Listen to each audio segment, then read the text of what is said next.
Today we're in Michigan and we're doing a turnaround of one of our lowest performing owners inside of Augusta Nation. I'm useless. My kids would be better off without me. This owner's been a franchisee for 2 years. I had somebody say, you don't deserve to be in business and I'm gonna do everything I can to close you down.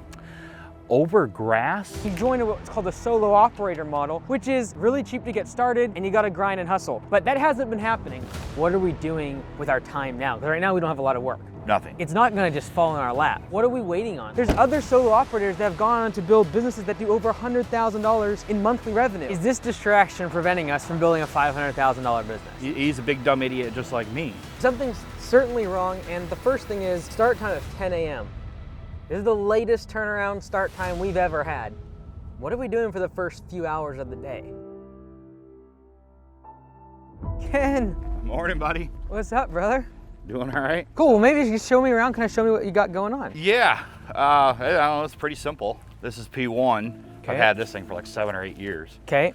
And then this was actually my personal truck that I got new bed and doors on and whatnot. And it will be P2 once it's painted. And that's the prototype railgate that I was telling you about. Okay. How long have you been in Fenton? Since joining.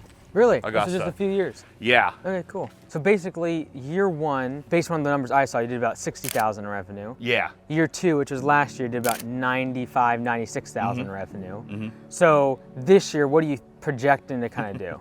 I don't know. Winter was so bad. I'm in such a mental, emotional slump right now.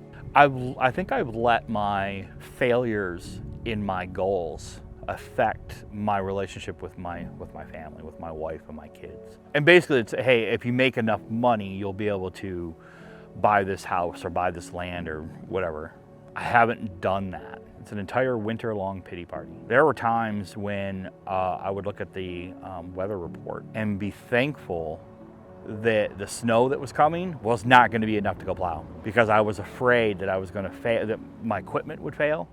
I didn't have enough money to fix it. Got it. So how much longer till you start spring rush, like start mowing and things like that? Like in a couple weeks? But your plan is to kind of run with that. Yep. On P1. When I sell that, I can get a smaller mower. So I had to turn down too many people. There's some people in that direction. Right. That are the cookie cutter neighborhoods. Half of the residents of those neighborhoods have gated, fenced in yards. Got it. So you gotta get smaller mower. And then this big bad boy.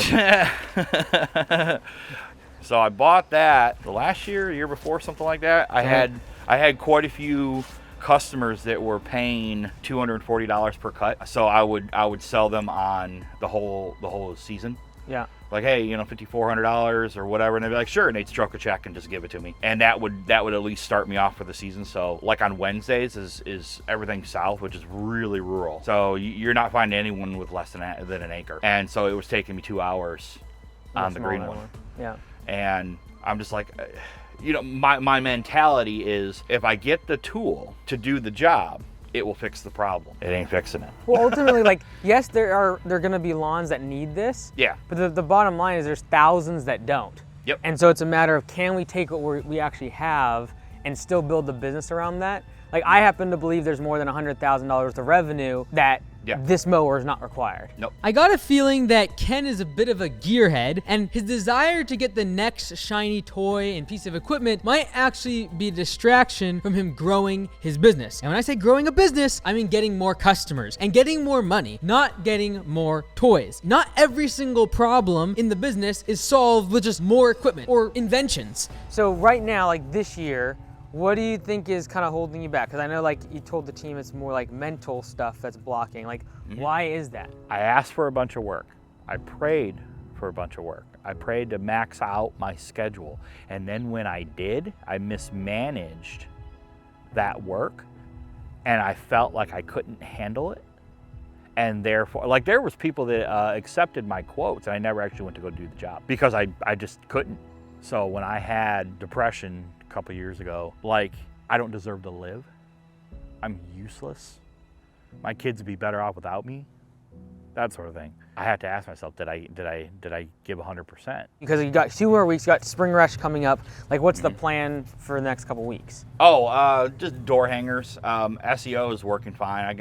I'm have plenty of people requesting estimates Most of them are spring cleanups. But in terms of getting new customers, so like right now you probably have what, 30, 40 mowing customers? 40 to 50. Okay, and so what are we doing right now to like over the next couple weeks to get more? I'll just be doing door hangers. Got it. And then I'll be doing one-click estimates for Yeah. people that didn't sign up. And so how many door hangers are we doing currently? Like per, like do you have a I'll be 1,000? starting this week. One-click estimates is a feature inside of Copilot where you're able to send all of your customers an email that has a call to action to click on a button. And if they click on that button, you know they want whatever service you're pitching. It's a very fast way to be able to sell more things to the customers you already have. Now, this is the thing. It's spring rush. We're just about to start with a couple weeks left, and he hasn't put a single door hanger out. We haven't knocked on anyone's door. I don't see any action towards actually getting more customers. The worst business decision is to not do anything.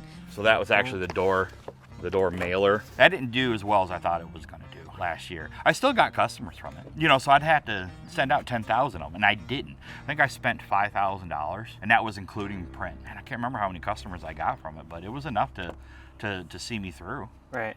I was fine. Yeah. Not quite capacity, but it was comfortable. The same way that growing your body gets uncomfortable and get growing pains, if you're gonna grow your business, it's going to become uncomfortable. You have to do uncomfortable things, and you have to put yourself in uncomfortable situations. How many mowing customers do you think you could take on right now? 60 to 80. Okay. If they're close enough to be 60 to 80. If they're out in those rural areas where it should be a $90 or $120 cut, some of them are like, okay. I mean, most of those people, they'd rather spend $3,000 on a brand new residential zero turn and do it themselves. Right now, I just feel like you keep hitting like 90, 100,000 in annual revenue.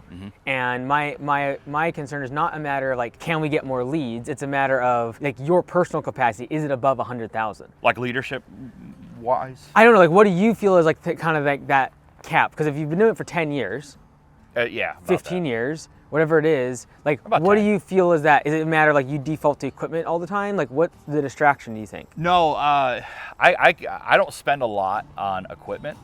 It's probably the people that I've hired in the past trying to get to that point where I'm like, okay, can you go out on your own? Well, then I never got enough customers to facilitate, all right, you take P2. Last year I hired a kid part-time, and he helped me trim on the days that I needed it, 2 days a week. The rest of it was all by myself, and it didn't matter. I was still home in time for dinner. So that's when I was like, I can fit more in. Other people in Augusta Nation that are doing better than me, they're doing $20,000 in revenue per month, are going, man, I'm getting home at like 6, 7 o'clock. It's been a rough day, but it's good.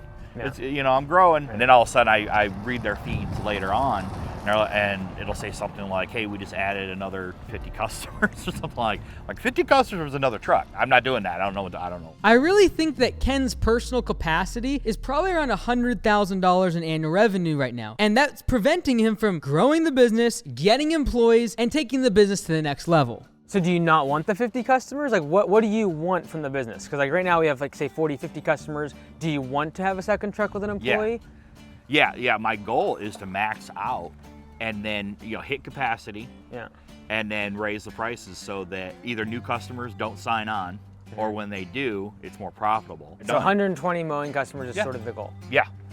So do you want to get the extra 50 or not? Like, do you want the other employee and like growing to that size? Yeah, because I want to be able to duplicate each truck individually. My issue, well, I don't exactly know what it is, but I haven't filled the capacity of the one to then facilitate another. In my opinion, a business is in one of two different categories. Either A, you are in profit mode, or second, you are in growth mode. And in my opinion, you've got to choose one or the other. A lot of us as business owners, myself included, will sometimes say, I want to grow my business and I want it to make more profit. The reason that's so difficult is when you grow your business, it requires more trucks, more equipment, more employees. And so you're asking yourself, am I in profit mode or am I in growth mode? Here's how you measure that. When you hit capacity and you're completely maxed out and you have absolutely no more time in your day, if you increase your capacity by buying more trucks and equipment, you are in growth mode and you're trying to grow the business. But if you hit capacity and instead of going out and getting more equipment, you just raise prices, now you are in profit mode. What has been the bottleneck? Has it been getting like enough customers? Has it been getting the employee? What has it been? It'd probably be the customers. So over the next 6 weeks, we have spring rush, right? The goal is like, can we get 50 customers in that time frame, which is essentially one per day. What are we doing right now? Like the door hangers, great. How many of those do we have? And like how many are we doing? Pretty much you've seen them all. That's what I keep in the truck. Got it. And so how many do you have for Spring Rush though? Is it just That's what's it. in there? Yeah, that was left over from last year. Okay. So I could order some more. So what sort of other advertising are we doing to get the customers? Nothing. Sure. Okay. SEO, I like how the SEO works. Well, it's ranked number one. Like that was what I was first looking at. It's like, Yeah. so you got the 30 Google reviews. You have a 4.8 stars. There's, when I put Fenton, Michigan lawn care, we show up first natively. Yep. It's on Google Maps, etc. So like, it really comes down to like, what are we doing to drive leads? Like I think going into the Spring Rush, have an instant quote, you might hit that just organically. Okay. In terms of the number of customers. But more importantly, it's like, what are we doing with our time now? Because right now we don't have a lot of work. No. What are we filling our time with now? To get the work? Yeah. Nothing. One of those hurdles that I've been stumbling over was not apparent until recently, and that was myself. Okay, so what are we doing on a daily basis? Waiting for spring to hit. That's like the recurring theme I'm Yeah. hearing is like waiting. Yep. Like waiting is a horrible strategy. It is. I'm going nuts. Like in my area, I went out 3 times to plow last year. What do you think? Okay, if waiting it gets us no customers, Nope. What's one level above that? Doing something. And what is that? Yeah, I don't know. Ken, I love you. You're part of Augusta Nation. We bleed yellow, baby. But you got to do something in your business if you want to see improvement. Because my old strategy was just physically actually going to do something, going out to the houses. And there's some areas that I know I could hit and probably do really good, but you have to have a permit to solicit in that neighborhood. And the problem is because all those residents know you're not allowed to solicit. First thing, if they don't want your business, first thing they're going to say is you're not allowed to do that. It's illegal. Well, I've done it before, and I'm like, You don't even have to knock. Like you can just I know. canvas, put the door hanger on. It's not soliciting Yeah, I unless you know. knock on the door. I know. So like it's just a matter of like what's keeping us from doing something? Because like waiting is literally we're waiting on the sun to come up for spring. Yep. And in 2 weeks that's going to happen. I do believe you're going to get a lot of customers just going into the Spring Rush with instant quotes, etc. Yeah, But if we're doing absolutely nothing and waiting, it's a horrible strategy. it is. So- Look at where I'm at. and like okay, let's say whatever we're doing is illegal, right? Which Yeah. it's not. It's not soliciting. It's canvassing if you're doing door hangers only. Okay. Like, but let's assume it is illegal. All right. The alternative to being someone yelling at you and calling you doing something illegal is that we do nothing. Yeah. You can't not do nothing because you're afraid that something bad might happen. Anytime you do any sort of action and push anyways, you're gonna have pushback, right? Like whether it be from Yep. customers, Oh, the yeah. market, the economy, like there's going to be adversity. I had somebody say, "Oh, you don't deserve to be in business," and I'm going to do everything I can to close you down. Over grass, later on, I thought to myself, "All right, let me bring my kids over. Bring my 1-year-old and my 3-year-old over. Go ahead and tell me that to my face. That my business deserves to be shut down because out of the 60 people that I mow, your grass is more important than these children." And so I had to disconnect myself from that and be like, Mrs. Smith, whatever. That's just your grass. Why are we not taking those steps? Is it like, hey, like, I don't really need the money, I don't really need to grow the business, or is it a matter of like just inaction? Like why is it that we aren't doing anything? It'd probably be just the inaction. These next 2 weeks, 3 weeks, we're still just waiting. That's gonna be the difference between this year doing 120 Yeah. and this year doing 200. And so if right now, if what I saw in there is all we're doing for door hangers is like 100 door hangers, we should be doing 100 a day. Mike's right about that. I can control if I go out to all those neighborhoods and start passing out door hangers. 100 a day. 100 a day is not a lot, by the way. I've done like 300 or 400 a day. Just walked all day long, you know. So 100 a day is not that big of a deal, especially when you're not doing anything, you know. I happen to think if you do 100 per day, you'll probably get almost a customer a day. And if you get a customer per day over the next 6 weeks, we'll have 50 new customers. Yes. And if we have 50 new customers, we'll fill both of these trucks. Because in the past, my best work has always been in spring and summer, and then once I get to that point, I'm like, "Ooh, I'm comfortable right here." And before I joined Augusta, that's the way that it was, and I was happy with that. It just happened naturally. I mean, I still had plenty of snow customers. So I've been plowing this thing the whole time. It's probably why she keeps breaking down. So how much in revenue do you think this year we did in snow? A couple thousand. So it's such a small percentage. Like assume Yeah. we want to cut it out. Yeah, I do. Okay. I'd prefer to. Yeah. And it's just a matter of like, Depresses me. here's the thing, if we don't have money, we don't need money to advertise. We don't need money to get more customers. We just don't. Like the fallacy of like, I will just like throw money at this marketing machine and customers will be printed on the other side. Kind of what I was thinking. We don't need money to get customers. We need the will to, because right now we could literally be knocking on doors. We could be doing door hangers. We could be in Facebook groups. We could be on Nextdoor. We could be talking to people we know. We could send in one-click estimate emails. Okay, so I only know how to do 2 of those, and that's part of my problem. I know how to knock on doors and door hangers, and I know how to one-click estimate. Facebook groups locally. I don't. You're on Facebook groups for lawn care guys. I guess. There's a ton of Facebook groups for the local area. All right. Fenton. There is, you know people at church. Yeah. We can I've got a couple customers. We can get more Google reviews. We can get referrals. None of these things cost money. Like the idea to wait is simply a matter of inaction or distraction. If you're gonna grow your business, you're gonna need new skills. And if you don't have those skills innately born to you, gifted to you by God, you're gonna have to go learn. And you're gonna have to read books, you're gonna have to read posts, you're going to have to figure things out. The YouTube gods, the YouTube University will bless you with knowledge. And using that knowledge, you'll be able to overcome the roadblocks that are inevitably going to be in your path as a business owner. I've heard the saying that people are like water. They always sink to their lowest point if not under pressure, but under pressure, water can cut steel. So, like, what does creating pressure for you look like? Is it a matter we need less money to feel the discomfort? Oh, I've got less money right now. I'm good. Right. So, like, what define that? So, like, what's right now? Are we, from like a balance sheet perspective, how much money is in the bank? About 4 in the business account and 3 in the personal account. Got it. And I assume that that's relatively similar to what current past springs have been. Yeah, that's nothing unusual. Like, is there enough pain for you to actually get another 50 customers and get the second truck up and running? Yeah, because, or is it like just like we've done it for 10 or 15 years this way and like we'll just keep doing it this way? No, I don't like that because the pain is my kids are growing up. Right. I have a 4-year-old and a 2-year-old. Okay. And a 22-year-old. Yeah. But he lives on his own somewhere over there. Yeah. We rent this house. It's pretty cheap and that's not gonna last forever. And I'm gonna have to grow at some point. Our ultimate goal was to buy some property and start a homestead and then raise our children in a homesteading farming environment. I used to be one of those crazy preppers, you know, like get the dehydrated food that's good for 20 years and that sort of thing. It's like, listen, man, if the world goes that bad where you have to live in a bomb shelter eating dehydrated food, I'm good to go to heaven anyways. You know, I'm not okay to stick around. I'm going to heaven when I die. That's fine. I snapped out of that and said, it's got to be sustainable.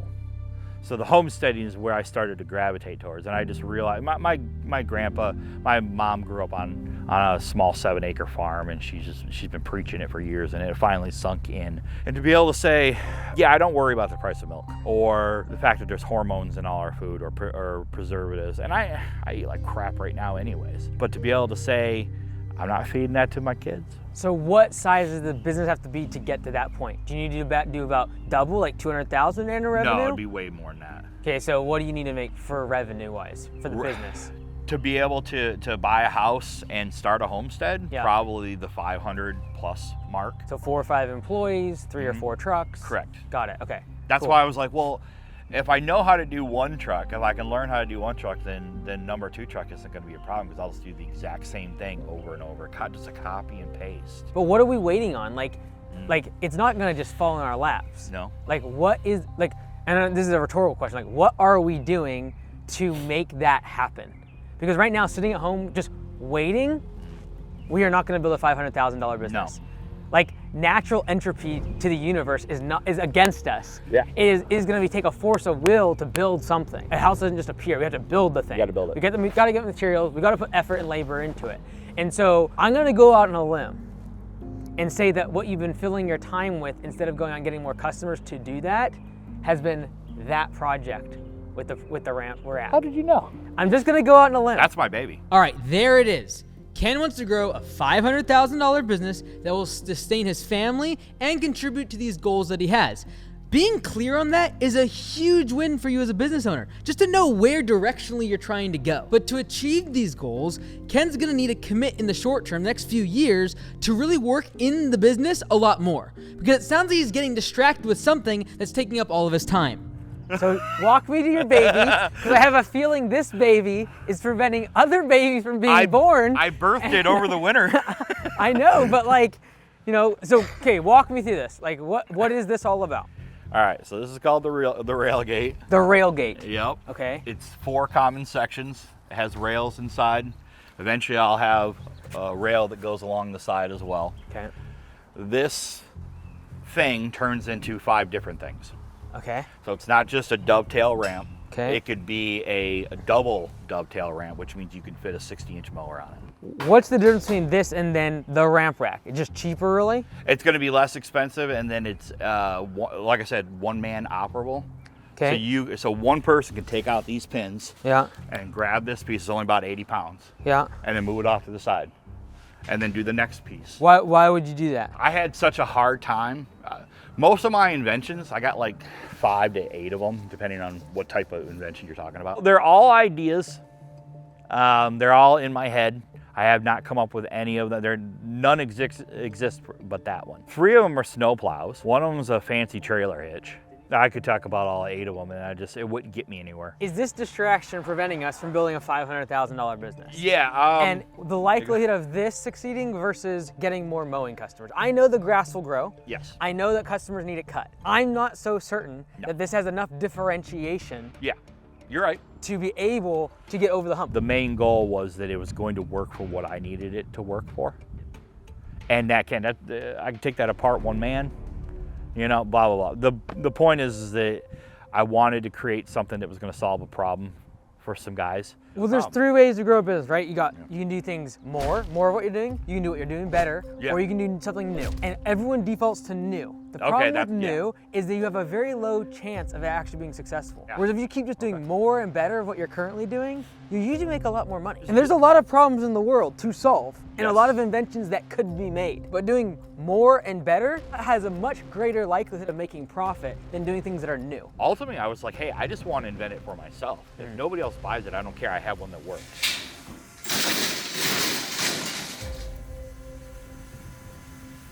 I don't mind tinkering. I don't mind building, like scratching your itch and making a solution. But when it's distracting you from building the main thing, that's where you want to cut it. Everyone's always looking for the new, the shiny, the exciting, the cool, the fascinating, the bright and shiny, awesome thing that's brand new, when in reality, the vast majority of profits and great businesses are built on just doing more of what you're already doing and doing it better. If your business is sort of like the ramp rack, needs a hammer, needs a chisel, needs a little bit of work, it's falling apart, give me a call. Oh, you know what, better yet, go to the link down below, mikeandys.com/turnaround. I'll bring out my hammer, baby. Let's go to work. All you need for business is a product to sell and a customer willing to pay you. As long as I can send them the estimate and collect on the invoice, we're in business. Yeah. And then what happens is as you begin to nail that, you'll then have time to figure out the other 5-10% of things. Okay, how do I automate this? How do I do the ads? All this other fancy stuff. So in other words, they're past the point where they've got the customers that I want. They're at the point where they need to know how to operate, optimize in the CRM, right? To then be better at the customers they already Right have. now, you are the CRM. Right, Yeah, you know where everything is here. Yep. You know where every truck goes. You know every single customer. Yes, I do. So there's really no point in trying to optimize and save 5% or 10% here. When you start scaling, it does make a lot of sense to do that. Right now, the method is get more customers. How do I do that? I don't have money. Okay, what can we do to get more customers? If I don't have money, I got time. And that's the part that right now is being sucked up into things like that. And the other thing I would say is that's probably not serving you well, the social media side of things. Like time spent doing that and even feeling inadequate when you see those things, which like kudos to you for recognizing the fact you feel that way and like you feel inadequate. That's awesome. Like the fact that you even just acknowledge it. The thing is this, you don't need those skills to be successful. Okay. You don't. If you go get 300 customers tomorrow because you just kick butt and knocking on doors and just taking action after action after action, there's other people that can figure out Google ads for you. There's other people that can do Facebook ads. There's other people that can walk you through all the Copilot stuff. My problem there was I was like, there's all these things that I don't know how to do.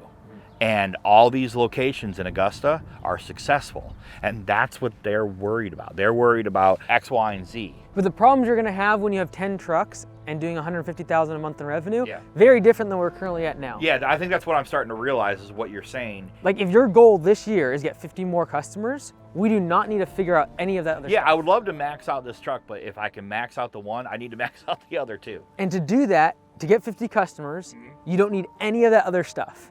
You simply need to figure out doing one action, one channel of marketing over and over and over and over again. Yeah. And nothing else matters.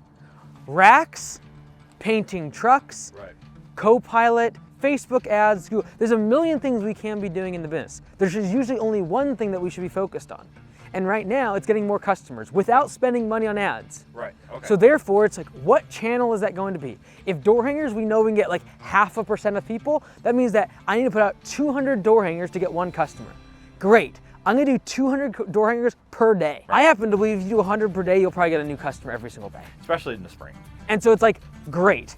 Right now, that is the only thing to focus on. And like, I see the amount of time spent on social media, whether it be Facebook or YouTube or whatever. I'm trying to learn, and that's why I'm there. I mean, some of it's I'm bored. You Right, know, and other but times. the only reason to learn is because you don't know what the next step is. I'm telling you what the next step is to get 50 customers, and is do door hangers and door hangers only. Everything else is a distraction.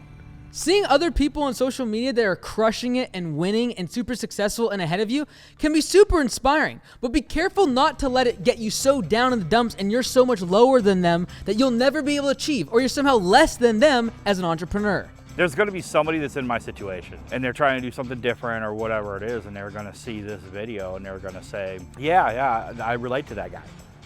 He's a big dumb idiot just like me.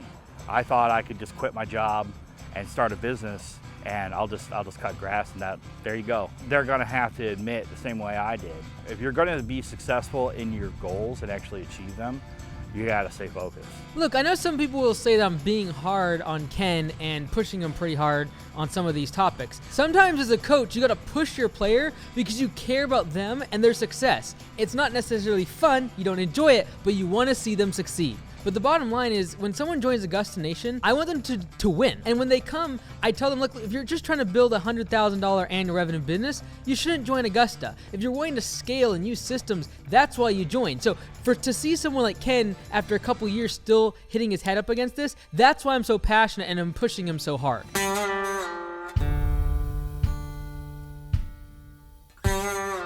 Hanging in there, trying to stay sane. 10% of the customers are just absolute crazy, have the dumbest complaints. One guy claimed he said, I'm a self-proclaimed yard Nazi. Everything has to be perfect. And I was like, hey, I understand. You know, we can, based on time, we can only give you a B+, A- job. So, you know, if you're used to doing your own lawn, it's going to look best if you do it. So you want a better quality job, then you're probably going to have to do it yourself. And he said, hey, thanks for being honest with me. And then I just dropped him like that. Everyone else, either they don't say anything at all, so you know you're doing all right, or they actually thank you for your service and that sort of thing. So yeah, only 10% are the bad ones. The rest of them are fine. We were cooped up for 3-4 months and there was nothing to do. And I had snow accounts, so I couldn't go out and get another job, which is what I originally planned on doing. And I wanted to get more snow accounts, and that didn't happen. I mean, here in Michigan, in my area, there was only 3 major events. The rest of them were all little tiny events. So like if you were doing commercial and you had to do salt, you would consider that an event, and you'd go out and do ice management. But as for residential, for plowing the driveway, there was only 3. I only wanted to cut it out necessarily because it was so stressful. I had to fix a couple of the trucks when they would break down in the snow, and then I was spending all the revenue that I was getting from the snow on the repair of the truck. So it's like, you're just spinning your tires, no pun intended. And I really can imagine in the future, so many people cutting out snow because it doesn't pay. And then everyone is like, oh my word, we need snow removal, and nobody does it anymore. Yeah, nobody does it because it's not profitable. So if you want me to get back into the game, you're going to literally have to pay 3 to 4 times as much. Honestly, I get more work from just the SEO website. Every day when I log on or when I open up my Copilot app, I have a new customer. It just pops up. I have done a lot of door hangers, trying to stick to the 100 per day rule. I bought an electric scooter. Kid said it was almost brand new and he wanted money for some video game or something like that. And he goes, so I'm selling my scooter. And I'm like, I'll give you $200. And he goes, okay. And so I bought this scooter, and this stupid scooter does 18 miles an hour and has a weight limit of 275. I'm like, yes, that's I'm not quite 275 pounds. So I'm scooting around on this scooter with like 50 to 100 door hangers in my vest pocket, and I'm just putting them on every door, and I'm talking to people, and I'm getting chased by dogs. Dogs are chasing me down the driveway. Take off. Try to catch me, pooch. The rule is always the same. Yeah, for every 100 door hangers that I hang up, I'll get about one to two customers. One guy's starting on the 15th. Somebody already started, and he's just part-time. He's basically just with me. And I had another person that I just send him to the address and say, clean this mess up. And he goes, great. And that's it. So it's I have to get at least one person, maybe two, to actually help me with mowing that actually knows how to mow. So the people that I've hired already don't know how to mow. They barely know how to trim, and I have to take a long time to explain to them, this is how I want you to trim. So I actually need to hire somebody that knows what they're doing, is appreciative of the hourly rate, that sort of thing. And then I'll be able to move them onto like full-time mowing, where I can give them the second truck and the second mower to mop up all the stuff that I couldn't handle on the full mowing days. I have put the railgate on hold. I mean, I'm using it. It's on one of my trucks, but my fabricator hasn't finished the truck bed rails yet, and the mechanism that'll hold it all together. So as soon as he finishes that, it will be ready with all the holes and all the welding and everything. That will be ready to then get galvanized. And once it gets galvanized, I'll tell all of Augusta, hey, here's the railgate. I'm not in any position to manufacture it and sell it out to you. So I would encourage you to do what I did and get a local fabricator, and I will give you the plans, the CAD program for it, and then see how much your local fabricator will make this for. Because I guarantee it's still going, with materials and labor, it's still going to be less than the name brands. And more versatile. That's obviously the idea. I've got a friend right now who keeps taking his ramp off his truck every week, puts it on and takes it off every week, and he says it takes him 45 minutes. And I'm like, if you had my invention, it would probably take you 10 minutes. I get upset when I had to pay $5,000 for an item that should cost $2,500. So I invent them. I invent a $2,500 one. I'll rule the world.